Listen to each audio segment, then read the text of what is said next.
Le présent et le futur selon Michel Houellebecq par Olivier Rey. En 2016, Michel Houellebecq dressait pour Les Inrecuptibles la liste d'une vingtaine de livres qui, selon lui, n'avaient pas reçu un accueil mérité de la presse. Parmi ceux-ci, Après la chute, le second roman d'Olivier Rey, paru l'année précédente aux éditions Pierre-Guillaume de Roux, a ainsi bénéficié d'un coup de pouce salutaire. Son auteur, polytechnicien et chercheur en philosophie au CNRS, se penche ici sur le Houellebecq futurologue. Il trouvait que le bonheur mérité par l'excellence de son âme tardait à venir. Gustave Flaubert, L'éducation sentimentale, 1869. Le futur s'anticipe à partir de l'état présent et de la dynamique en cours. Pour ce qui est de l'état présent, il n'est pas brillant. À peu près tout se dérègle, du climat à l'économie, de la politique à la démographie, de la biosphère aux mœurs. Même le très progressiste Macron a cru bon de nommer son nouveau parti Renaissance. De quoi renaît-on, sinon de ses cendres? C'est dire le marasme dans lequel, après des siècles de progrès intensifs, nous sommes plongés. L'humeur individuelle en témoigne. En 1994, Michel Houellebecq écrit dans Extension du domaine de la lutte: aucune civilisation, aucune époque n'ont été capables de développer chez leurs sujets une telle quantité d'amertume. De ce point de vue-là, nous vivons des moments sans précédent. S'il fallait résumer l'état mental contemporain par un mot, c'est sans aucun doute celui que je choisirais: l'amertume. Pour ce qui est de la dynamique en cours, c'est en cherchant à éclaircir la façon dont un état si peu enviable a été atteint que nous en aurons une idée. La messe catholique commence par un Kyrie eleison. Seigneur, prends pitié. Au temps de la chrétienté, les hommes ne se faisaient pas une image idyllique de leurs conditions, à l'église mais aussi en dehors. Un exemple, une tradition d'origine pythagoricienne voulait que les mouvements des astres fussent régis par des nombres, dont les rapports correspondaient aux proportions qui produisent l'harmonie en musique. Voici que Kepler, au début du XVIIe siècle, découvre que les planètes décrivent non des cercles, mais des ellipses, et que la vitesse sur la trajectoire n'est pas constante, mais varie, conformément à la loi des airs. Il calcule le rapport entre la vitesse angulaire la plus élevée, au périgée, et la vitesse la plus faible, à l'apogée, et associe ce rapport à un écart musical. Pour la Terre, l'écart est d'un demi-ton, tel celui qui sépare les notes mi et fa.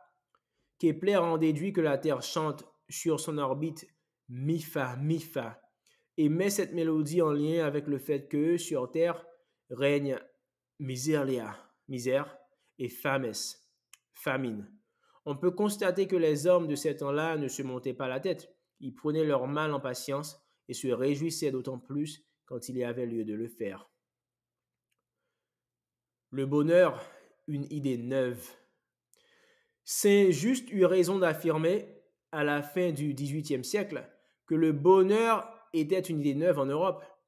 Quelques mois plus tard, il eut la tête tranchée par cette autre nouveauté en Europe qui était la guillotine, mais sa déclaration demeurait valable. Aujourd'hui, l'Organisation mondiale de la santé, OMS, définit la santé en ces termes. La santé est un état de complet bien-être physique, mental et social. Résultat, tout le monde est malade. De même, quand le bonheur sans nuage est considéré comme l'état normal de l'humanité, tout le monde se trouve d'autant plus malheureux. D'où l'amertume. En son temps, Tocqueville fut frappé du contraste chez les Américains entre le bien-être matériel dont ils jouissaient et l'inquiétude qui les taraudait. Pareil contraste, observable aujourd'hui dans tout l'Occident, n'a jamais été mieux expliqué que par lui dans De la démocratie en Amérique, 1840.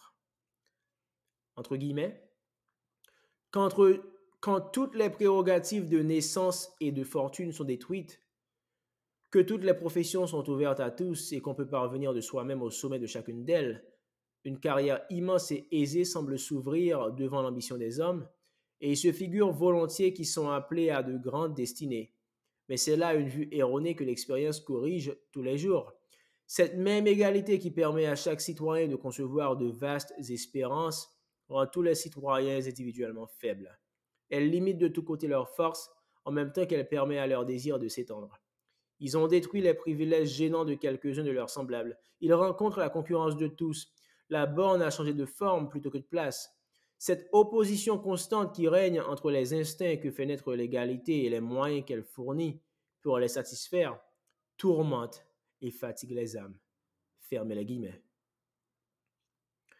Une telle situation ne peut que s'aggraver au fur et à mesure que l'espace concurrentiel s'étend, par disparition des frontières physiques ou morales qui pouvaient encore le contenir.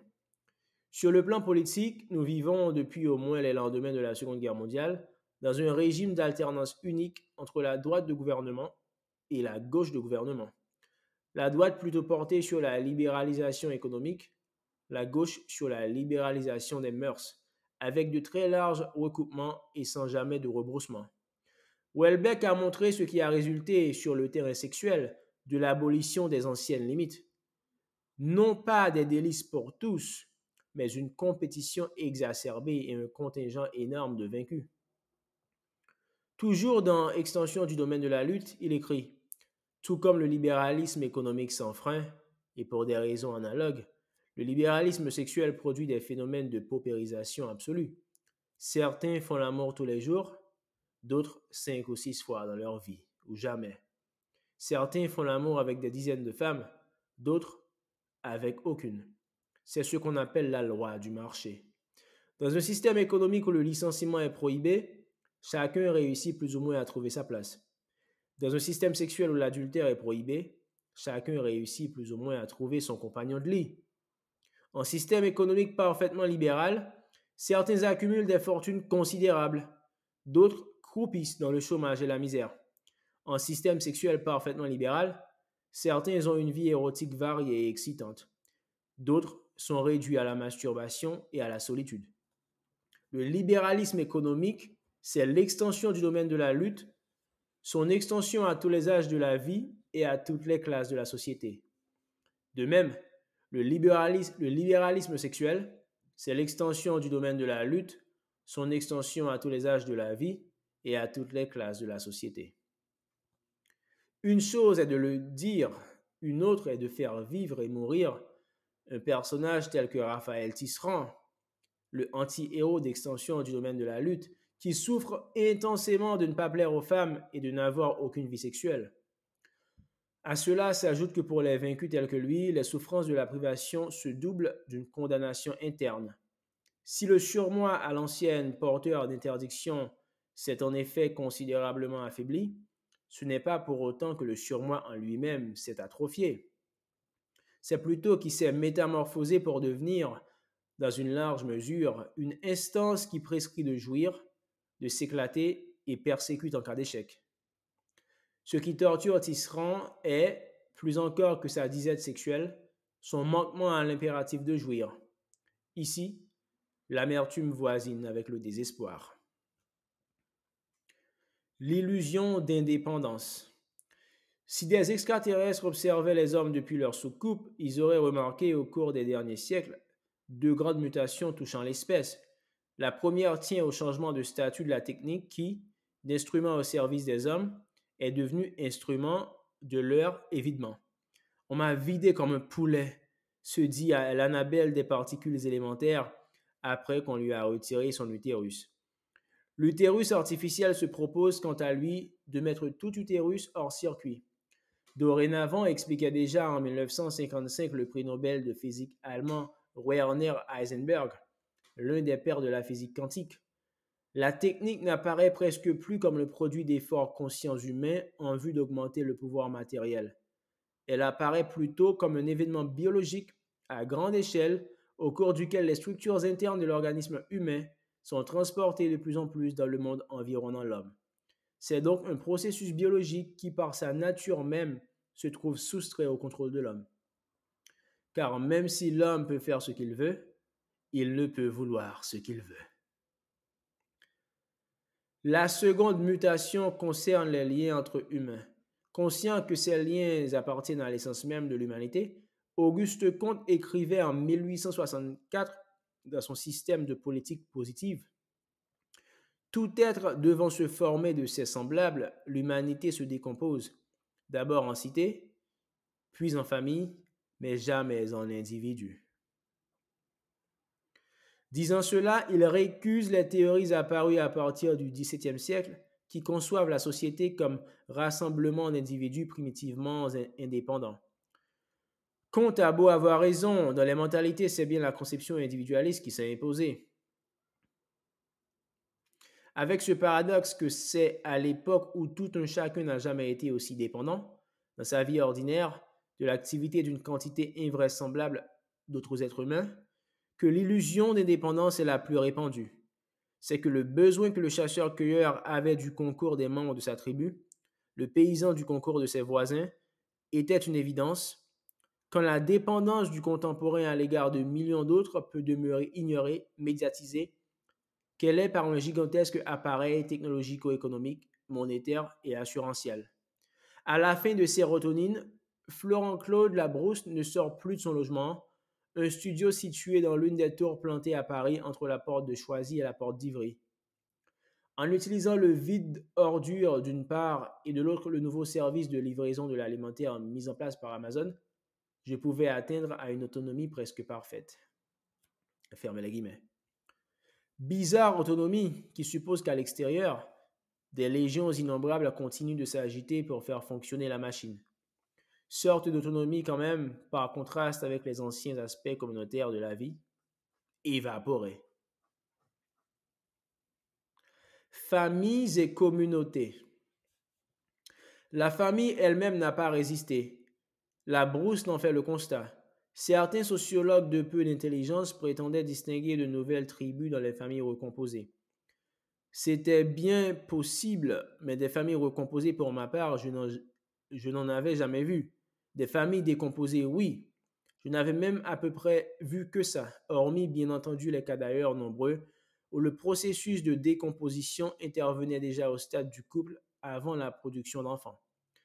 Parce que la famille nucléaire a été le dernier foyer de résistance dans un monde qui pulvérise les communautés, beaucoup ont imaginé que la famille constitue la communauté fondamentale, à partir de laquelle les autres s'édifient. Erreur complète. Des communautés sont nécessaires pour reconnaître et stabiliser en leur sein quelque chose comme des couples et des familles. Par ailleurs, les familles étaient jadis, dans la plupart des cas, ce qu'on appelle en vocabulaire moderne des unités de production. Un paysan n'aurait su exploiter une ferme sans son épouse, et réciproquement. Le travail salarié et l'économie moderne ont changé la donne, et la vie commune est devenue un choix essentiellement sentimental, en tant que tel révocable à chaque instant.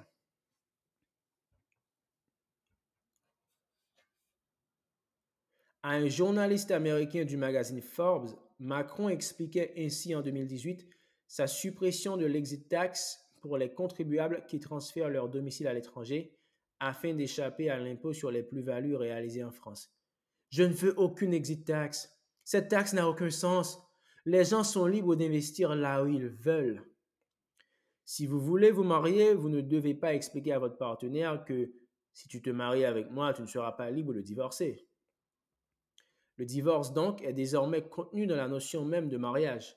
Autrefois, imaginer se séparer de son conjoint, parce que la vie commune ne donnait pas pleine satisfaction, avait à peu près autant de sens qu'imaginer se couper une jambe parce qu'on a mal au genou. Aujourd'hui, c'est plutôt comme se défaire d'une voiture parce qu'elle est cabossée ou tombe souvent en panne. Dans cette histoire joue aussi le changement de référentiel évoqué précédemment. Considérer que la condition humaine n'est pas idyllique, voilà qui aide à admettre les insatisfactions conjugales. Considérer que l'état normal est un complet bien-être physique, mental et social invite au contraire à considérer tout malaise comme un scandale. Le scandale invite à chercher des responsables, et le conjoint est le responsable le plus directement sous la main. Enfin, Welbeck indique ce que les modes de vie modernes ont de ruineux pour les capacités d'attachement. Dans l'extension du domaine de la lutte, il écrit « Phénomène rare, artificiel et tardif, l'amour ne peut s'épanouir que dans des conditions mentales spéciales, rarement réunies, en tous points opposées à la liberté de mœurs qui caractérise l'époque moderne. » Véronique avait connu trop de discothèques et d'amants. Un tel mode de vie appauvrit l'être humain, lui infligeant des dommages parfois graves et toujours irréversibles. L'amour comme innocence et comme capacité d'illusion, comme aptitude à résumer l'ensemble de l'autre sexe à un seul être aimé, résiste rarement à une année de vagabondage sexuel, jamais à deux. En réalité, les expériences sexuelles successives accumulées au cours de l'adolescence minent et détruisent rapidement toute possibilité de projection d'ordre sentimental et romanesque. Progressivement, et en fait assez vite, on devient aussi capable d'amour qu'un vieux torchon. Et on mène ensuite évidemment une vie de torchon.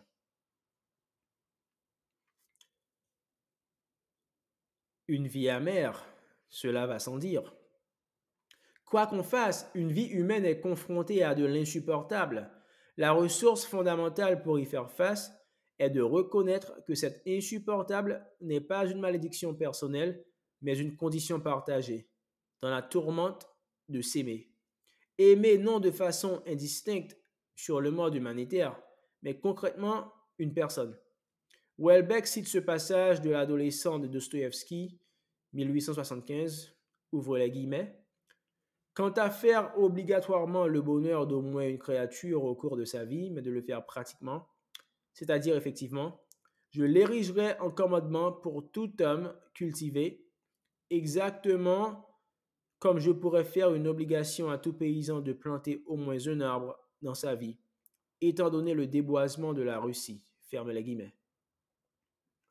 Dans le bilan de compétences de l'occidental tardif, cependant, la faculté de faire au cours de sa vie le bonheur d'un autre être ne figure pas pour le malheur finalement de tous et toutes. L'un est l'autre. Aux raisons déjà données qui rendent les hommes et les femmes de moins en moins capables de partager une vie, il faut en ajouter une supplémentaire, le déni de la différence entre hommes et femmes. En 1982, dans le Guerre vernaculaire, édition du Seuil, Ivan Illich en était venu, au fil de ses réflexions, à considérer que la caractéristique anthropologique décisive qui distingue notre temps de tous les autres est l'arasement de la différence entre hommes et femmes. C'est au XVIIIe siècle que s'amorce le passage de ce qu'Illich appelle un monde genré, peuplé d'hommes et de femmes, à un monde sexué, peuplé d'êtres humains secondairement masculins ou féminins. Un temps, la transformation est demeurée masquée par une distribution assez rigide des rôles entre êtres humains masculins et êtres humains féminins. Cependant, des différences qui semblent aller de soi entre hommes et femmes deviennent fatalement arbitraires entre êtres masculins ou féminins et à ce titre sont destinées à être abolies. Le monde qui s'organise selon la différence des sexes est celui dont nous ne voulons plus, résume Elisabeth Badinter lors d'une conférence organisée par Le Monde en 2019. Les implications sont immenses. N'en retenons que ce qui touche la vie conjugale. Par le passé, les différences constatées et instituées tempéraient les reproches. En 1979, le sociologue américain Christopher Lasch écrit dans La culture du narcissisme, édition Flammarion, ouvre les guillemets, hommes et femmes reconnaissaient leurs défauts réciproques sans que cela tourne à un réquisitoire global. Un mépris quotidien et débonnaire pour les faiblesses de l'autre sexe, relevant de la sagesse populaire, incompétence affective chez l'homme ou manque de rationalité chez la femme, mettait des bornes au conflit entre les sexes et l'empêchait de tourner à l'obsession. Ferme les guillemets. En revanche, la déconstruction rageuse de tous les stéréotypes n'ouvre pas sur une ère d'harmonie, mais sur une extension sans limite du domaine des conflits. Ouvre les guillemets. Hommes et femmes ont des exigences extravagantes les uns envers les autres, et la rage et la haine s'emparent d'eux quand ces exigences ne sont pas satisfaites. Ferme les guillemets. De l'un n'est l'autre. Titre d'un livre d'Elisabeth Badinter, on passe facilement à l'un haït l'autre. Reste en guise de lien le harcèlement, les griefs, les procès. Pourquoi cela aurait pu marcher entre Camille et Florent Claude, dans Sérotonine. Ouvre les guillemets. Je m'attendais évidemment à ce que la maison de Clécy plaise à Camille. J'étais pourvu d'un sens esthétique rudimentaire. Enfin, j'étais capable de me rendre compte qu'il s'agissait d'une jolie maison. Je n'avais par contre pas anticipé qu'elle en ferait aussi vite sa maison, qu'elle aurait dès les premiers jours des idées de décoration et d'aménagement, qu'elle souhaiterait acheter quelques tissus, déplacer quelques meubles, enfin qu'elle se comporterait aussi vite en femme, au sens préféministe du terme, alors qu'elle n'avait que 19 ans. Pourquoi cela marche entre Cécile et Hervé dans Anéantir? Ouvre les guillemets. À vrai dire, elle se doutait un peu depuis quelques années qu'Hervé avait recommencé à fréquenter des gens douteux, à la limite de la légalité. Mais elle avait gardé le silence, elle avait préféré ne pas aborder la question. Elle savait que les hommes traditionnels, ceux qui étaient Hervé au plus haut degré, avaient parfois besoin de revenir à ce genre de choses, qu'il n'était pas possible et peut-être pas souhaitable de les domestiquer entièrement. Ferme les guillemets. Variation sur une impasse. L'incapacité croissante d'un homme et d'une femme à vivre durablement ensemble apparaît, dans les romans de Houellebecq, comme le signe le plus patent d'une civilisation décadente et condamnée.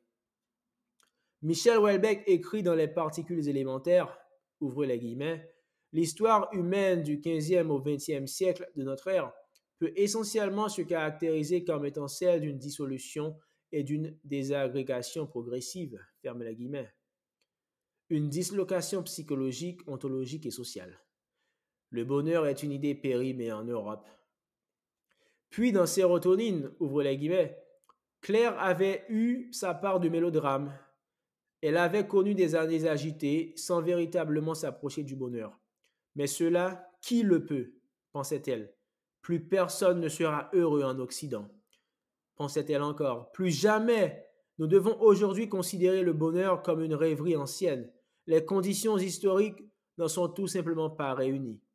Le troisième millénaire venait de commencer, et c'était peut-être pour l'Occident antérieurement qualifié de judéo-chrétien, le millénaire de trop. Dans le même sens qu'on parle pour les boxeurs du combat de trop, l'idée en tout cas s'en était largement répandue dans l'Occident antérieurement qualifié de judéo-chrétien. Ferme les guillemets. Les personnages de Houellebecq, dès lors, finissent en piètre état. Hölderlin, contrarié dans sa relation avec Suzette Gontard, avait bien imaginé une autre voie de salut que l'amour. Être un avec le tout. Ouvrez les guillemets. Être un avec tout ce qui vit, dans un saint oubli de soi, retourner au sein de la totalité de la nature, voilà le sommet des idées et de la joie, voilà les saintes âmes, le lieu du repos éternel où la chaleur de midi n'accable plus et où l'orage perd sa voix, où le tumulte de la mer ressemble au bruissement du vent dans les champs de blé. Ferme les guillemets.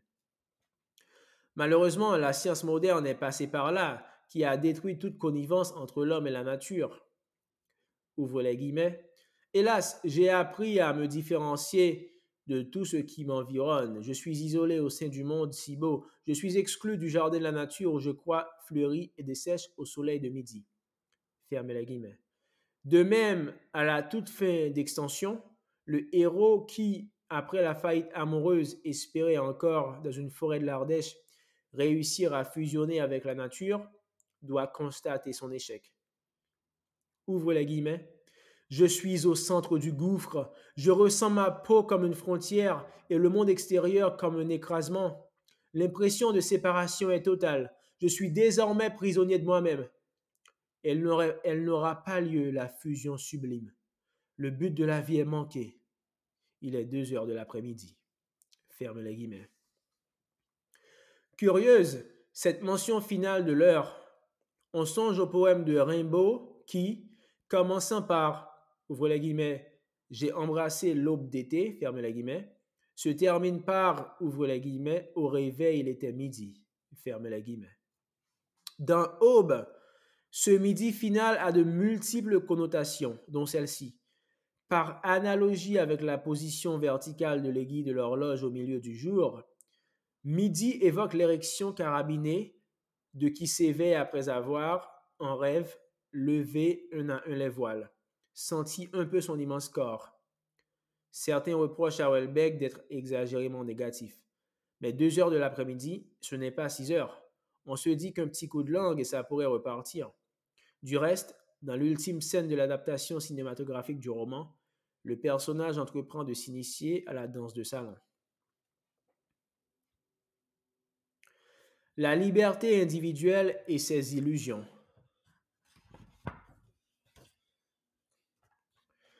À la fin de Sérotonine, l'horizon semble cette fois complètement bouché.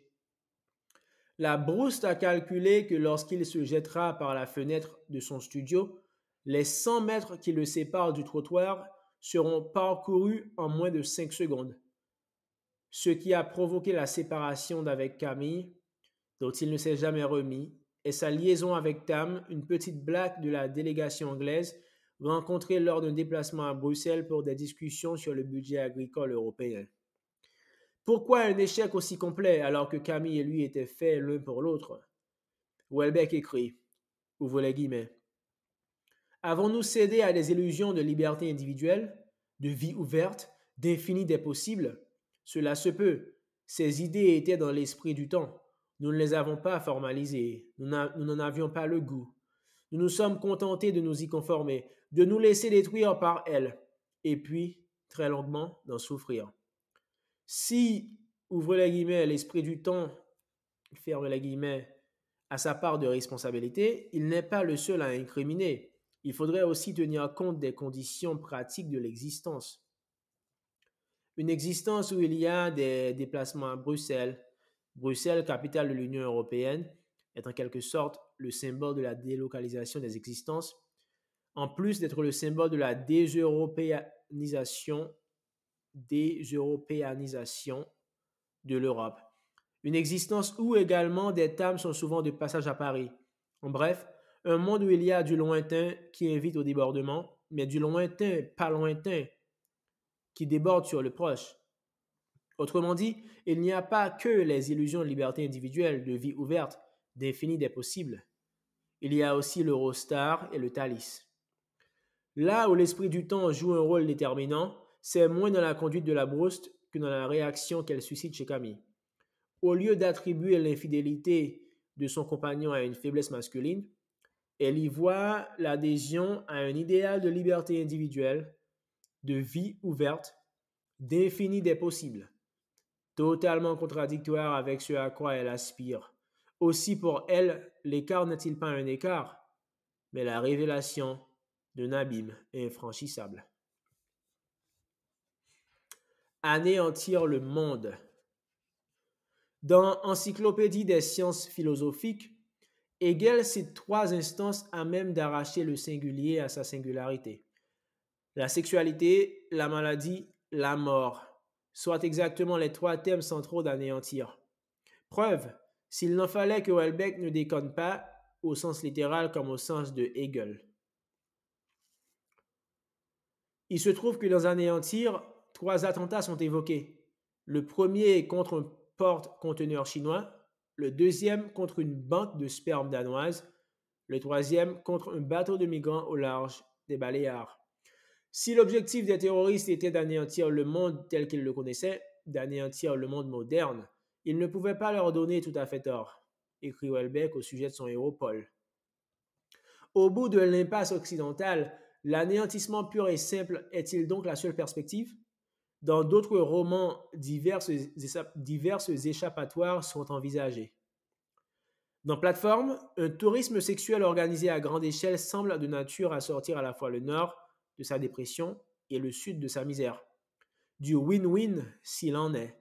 Hélas, le terrorisme islamiste vient ruiner l'entreprise. Dans Soumission, l'islam, d'obstacle, devient bouée de sauvetage pour un Occident exangu. Dans les particules élémentaires, la solution imaginée est plus radicale. L'humanité devait disparaître. L'humanité devait donner naissance à une nouvelle espèce, asexuée et immortelle, ayant dépassé l'individualité, la séparation et le devenir. Cela sera redit dans Plateforme. L'homme n'est décidément pas fait pour le bonheur. Pour accélérer réellement à la possibilité pratique du bonheur, l'homme devrait sans doute se transformer physiquement. Dans la possibilité d'une île, changer l'espèce se révélant plus compliqué que prévu, les néo-humains se résolvent, en attendant l'immortalité, à se reproduire par clonage. Plusieurs choses sont à noter. La première est que les futurs envisagés, dans leur multiplicité même, se présentent comme des expériences de pensée, non comme des prévisions. Welbeck le dit lui-même. Ouvre les guillemets. Je constate et puis après je fais des projections qui ne sont pas des prophéties. Ferme les guillemets. La deuxième remarque tient à l'ambiguïté de la position de Welbeck à l'égard de ces projections. Ouvre les guillemets. Quand Orwell écrit 1984 en 1948 en Angleterre, il ne dit pas du tout que c'est ce qui va arriver. Il veut exprimer une peur qui est dans l'inconscient des Britanniques de son époque. L'écrivain, moi, Orwell ou un autre, sent une angoisse chez ses contemporains et il l'exprime dans un livre. À ce titre, les futurs considérés feraient figure de repoussoir. Cependant, Welbeck lui-même semble envisager une modification technologique de l'espèce avec faveur. Dans la postface à la traduction française du Scum Manifesto, écrit dans les années 1960 par Valérie Solanas, il loue chez cette féministe américaine, ouvre les guillemets, le courage de maintenir une attitude progressiste et raisonnée, conforme aux plus nobles aspirations du projet occidental, établir un contrôle technologique absolu de l'homme sur la nature, y compris sa nature biologique et son évolution. Cela dans le but à long terme de reconstruire une nouvelle nature sur des bases conformes à la loi morale, c'est-à-dire d'établir le règne universel de l'amour. Point final. Ferme les guillemets. Dans les années post-Dolly, où le clonage humain paraissait imminent, Welbeck déclarait aussi son intention de se faire cloner dès que la possibilité en serait offerte sur le marché. Dut-il pour cela se rendre aux Bahamas ou dans une contrée de ce genre à la législation accommodante? D'un autre côté, il ne semble pas non plus persuadé que le salut se trouve de ce côté. À la fin de la possibilité d'une île, Daniel 25 préfère, à l'exemple de Marie 23, abandonner sa demeure confortable et solitaire où, depuis plus d'un millénaire, les clones de Daniel 1 se succèdent pour errer dans un monde désolé. Par ailleurs, pour que le monde imaginé par Michel Dzerzhinsky dans les particules élémentaires, par Slotan Miskiewicz dans la possibilité d'une île, ait une chance d'advenir, il faudrait que l'avenir continue d'abriter des scientifiques de haute volée. Or, rien n'est moins sûr. En même temps que nous vivons dans un environnement de plus en plus technologique, de plus en plus technologisé, les compétences mathématiques qui ont permis à cet environnement technologique de se constituer et de se perpétuer régressent. Welbeck en est conscient. Dans Anéantir, la DGSI fait appel, au cours de son enquête sur les attentats, à un certain Delano Durand, ancien hacker censé éclairé par sa vision jeune, les fonctionnaires old school un peu dépassés. La première chose que relève Durand, c'est que les 3 points de la carte où les attentats ont eu lieu peuvent être reliés par un cercle. Le commissaire Martin Renaud, la cinquantaine, s'étonne. Ce n'est pas toujours le cas? Durand le considéra avec stupéfaction, abasourdi par une telle ignorance. Non, naturellement non, dit-il finalement. Par 2 points quelconques, on peut toujours faire passer un cercle. Mais ce n'est en général pas le cas des ensembles de 3 points. Une petite minorité seulement peut figurer sur la circonférence d'un même cercle, doté d'un centre défini. C'est con de technocrate. C'est évidemment l'inverse qui est vrai. Par 3 points distincts passe toujours un cercle, excepté dans le cas très particulier où les 3 points sont alignés.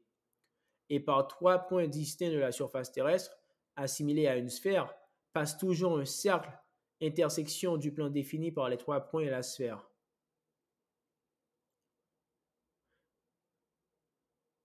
Cette propriété, connue depuis la lointaine Antiquité et enseignée des siècles durant dans les collèges, Martin Renaud l'avait plus ou moins en mémoire. Mais quinquagénaire penaud, il bat en retraite devant l'assurance du jeune Durand, aussi ignorant soit celui-ci en vérité. Avec des branques à la Delano Durand, aussi limitées que son nom est absurde et son survêtement hideux, pour l'entretenir, Une civilisation technologique ne peut que se déglinguer. Hacker est une chose, théoriser et concevoir en est une autre. À cela, il faudrait encore ajouter ce dont Welbeck ne parle pas, mais va s'imposer chaque jour davantage, à savoir la ruine de la Terre. Pierre Fournier, il y a exactement un demi-siècle, voyait la chose venir. Pendant qu'on nous amuse avec des guerres et des révolutions qui s'engendrent les unes les autres en répétant toujours les mêmes choses, l'homme est en train, à force d'exploitation technologique incontrôlée, de rendre la Terre inhabitable. Non seulement pour lui, mais pour toutes les formes de vie supérieures qui s'étaient jusqu'alors accommodées de sa présence. Le paradis concentrationnaire qui s'esquisse et que nous promettent ces cons de technocrates ne verra jamais le jour, parce que leur ignorance et leur mépris des contingences biologiques le tueront dans l'œuf. La seule vraie question qui se pose n'est pas de savoir s'il sera supportable une fois né, mais si, oui ou non, son avortement provoquera notre mort. De même, l'immortalité que ces cons de transhumanistes nous promettent ne sera jamais atteinte, ne serait-ce que parce qu'au fur et à mesure qu'ils font avancer leur programme, les conditions matérielles et intellectuelles de sa réalisation se trouvent détruites. Dans la possibilité d'une île, l'humanité s'est scindée entre un côté des lignées de clones sous assistance technologique, de l'autre une infra-humanité dont la principale caractéristique par rapport aux autres groupes de primates est une violence extrême. Quant à ce qui nous attend effectivement, on peut conjecturer une combinaison de chaos et d'autoritarisme. L'autoritarisme tirant sa force du chaos. Ouvre les guillemets. En achevant de saper toutes les bases matérielles et pas seulement matérielles sur lesquelles elles reposaient, la société industrielle crée des conditions d'insécurité, de précarité de tout, telles que seul un surcroît d'organisation, c'est-à-dire d'asservissement à la machine sociale, peut encore faire passer cet agrégat de terrifiantes incertitudes pour un monde vivable. Fermez les guillemets. Mais n'anticipons pas, signalons plutôt, pour terminer, une autre façon d'échapper à l'anéantissement que celle déjà mentionnée. Dans Sérotonine, le narrateur raconte sa vie, plus exactement le ratage d'Icelle. Comme tout être humain, il ne peut savoir à propos de l'existence des autres que ce qu'il lui a été donné d'apprendre au cours de sa propre existence. Une exception pourtant à cela, la description qu'il donne de la façon dont Camille a conçu son fils avec un étudiant en école de commerce au festival des vieilles charrues. Au moment où ce récit intervient, on peut encore penser que la Brouste, dans le futur, renouera contact avec Camille, qui lui donnera ses renseignements sur l'épisode en question. Mais non, la Brouste et Camille ne sont plus destinés à se rencontrer et à se parler. Alors quoi? Comment sait-il? Voici mon idée. À la fin des frères Karamazov, un garçon de 9 ans, Ilyusha, est mort. Le jeune Kolia demande à Ilyusha Karamazov, « Est-ce que c'est vraiment vrai, ce qu'elle dit? La religion, que nous nous lèverons tous d'entre les morts et nous ressusciterons? Et nous nous reverrons, et nous tous, et Ilyuchechka ?» Alyosha confirme. Nous nous lèverons, absolument, absolument, nous nous verrons, et nous raconterons, joyeux, heureux, tout ce qui sera passé. Rien de tel n'est certes affirmé dans Sérotonine. Reste que le bref accès du narrateur au cours de son récit à une connaissance qui excède ce qu'il peut savoir de Camille en ce monde, ouvre une brèche, une toute petite brèche, mais une brèche quand même, dans la désolation. Cette petite brèche qui, cela étant, n'est peut-être rien d'autre que le pouvoir de la littérature. Merci.